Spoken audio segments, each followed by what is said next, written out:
Mom and nephew are still visiting, and on the way back into Phoenix, we stopped at Lake Pleasant to look for wild donkeys. We found a few and a little baby.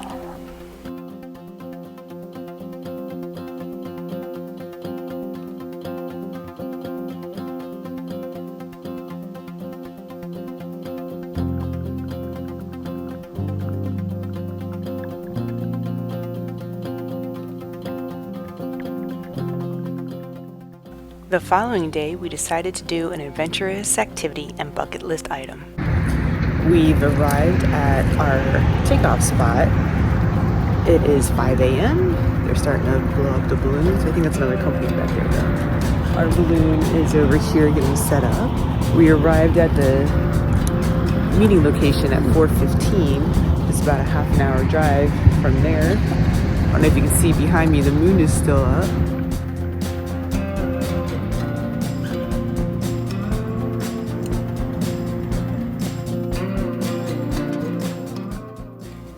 Two volunteers were needed to help fill the balloon up with hot air. That's my nephew Anthony over there by the pilot.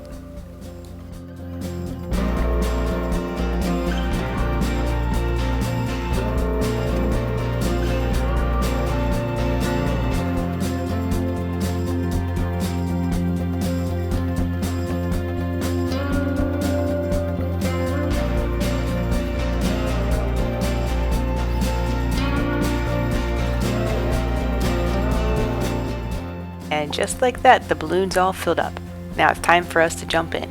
We had about 10 people per basket.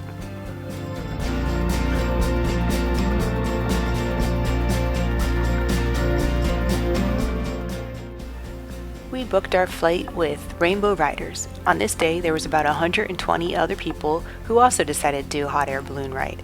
They do rides twice a day, except for during the summer, where it's only during sunrise.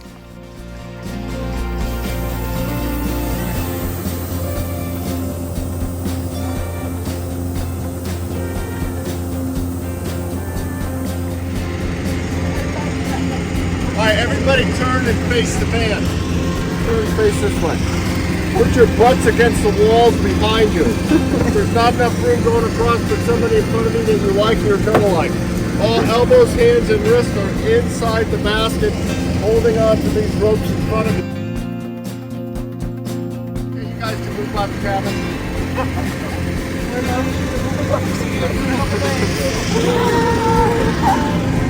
We've lifted off!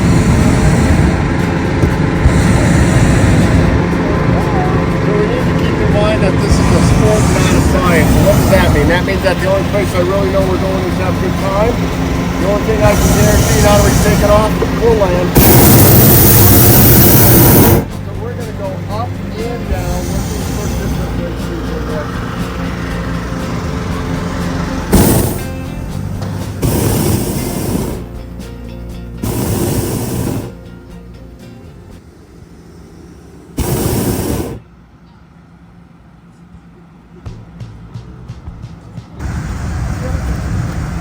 We measure balloons by how much volume of air they hold. This guy here is a 275, meaning 275,000 cubic feet of air. It's like having 275,000 soccer balls.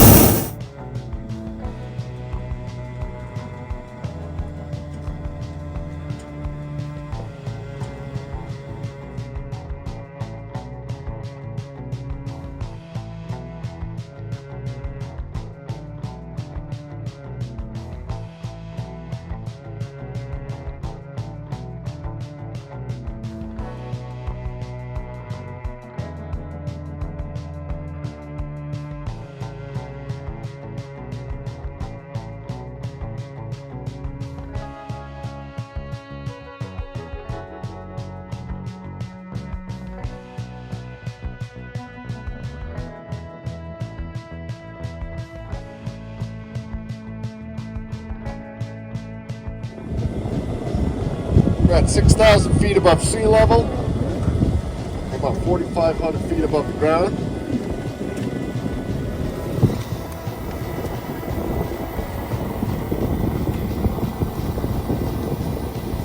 Well, I've got some control lines. If you look at the very top of the balloon, it looks like a parachute valve. That was being held in by Velcro when the balloon was on its side. And so when I pull on this, it's going to kind of separate that.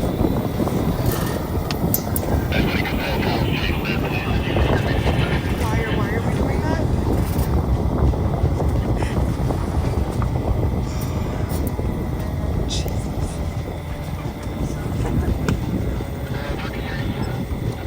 And then this strap goes to the center of that valve. So if we come in for a fast landing, I pull on that, collapses the top quicker so we don't keep dragging. At least that's what they said to do in that YouTube video I watched again last night.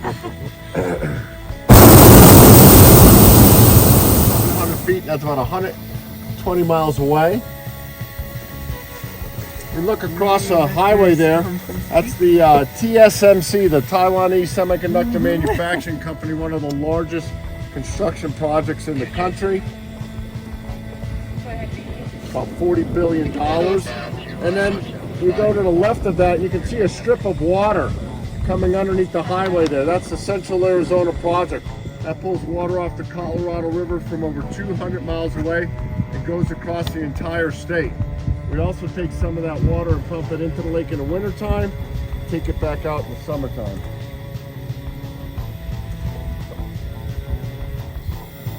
We are 7,600 feet up. This is the highest we're gonna go.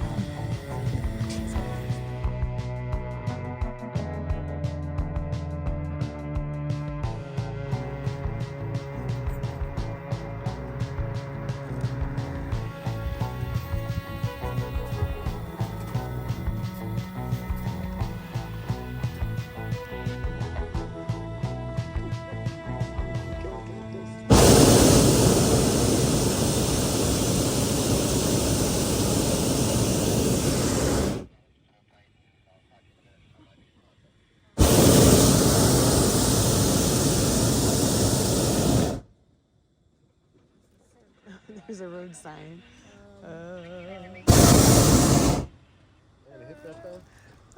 Nope. Oh, yeah. Just barely. You almost cleared it.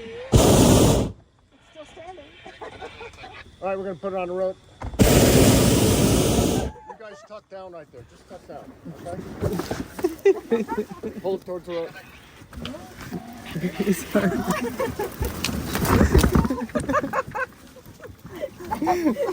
We're in the truck.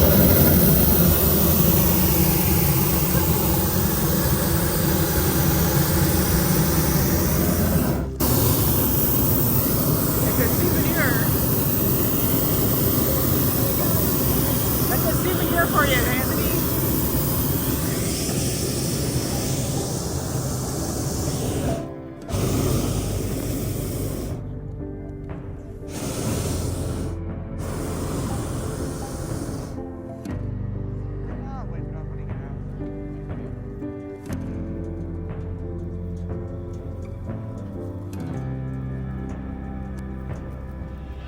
All right, let's get it on the ground and try to figure out which way it's really going here. That way.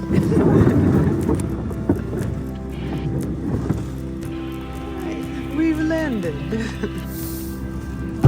And then if we look up inside the balloon, there's going to be a shadow that's going to show up. It's going to look like the bat signal. See it on the side of the balloon up there? Oh, yeah.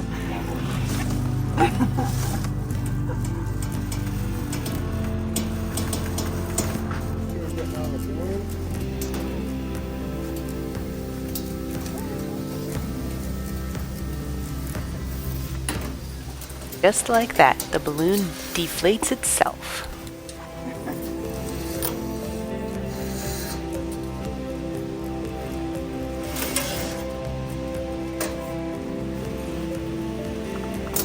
We made it! We landed! We're back on the Earth.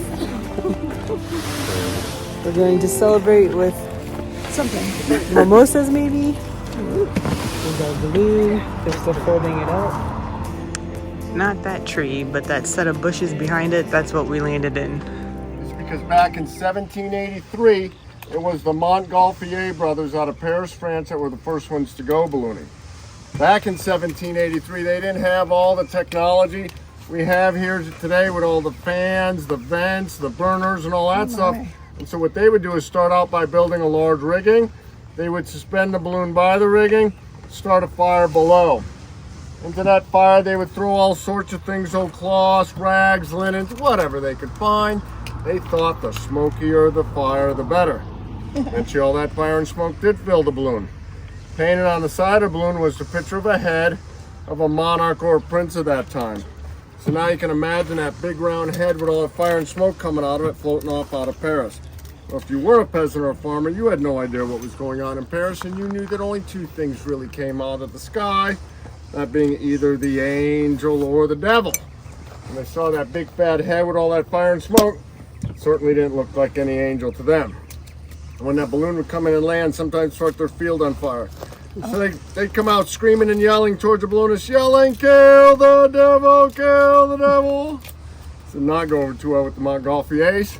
So they started carrying champagne, because mostly royalty drank champagne. And so these guys on the ground figured, hey, these guys can't be that bad. And so now I serve champagne to you, my passengers, after the flight, where I need to get mine before the flight. We're going to do a special toast. This toast is called the Balloonist Prayer. It was first recited by an Irish priest. I think the Irish got involved because two of their favorite things was going on, and that's praying and drinking. So what we're going to do is everyone's going to hold their glasses up. I, and only I, am going to recite this prayer, and then we're going to get a nice big cheers afterwards, okay? Okay. The winds have welcomed you with softness. The sun has blessed you with his warm hands. We have flown so high and so well that God has joined us in our laughter and has set us gently back into the loving arms of Mother Earth. Cheers! Cheers! This is a map of our flight where we took off and landed, as well as the altitude. That's it for our adventure today. Thank you for watching. Remember to subscribe, like, leave comments, and share with friends. Take care. Bye.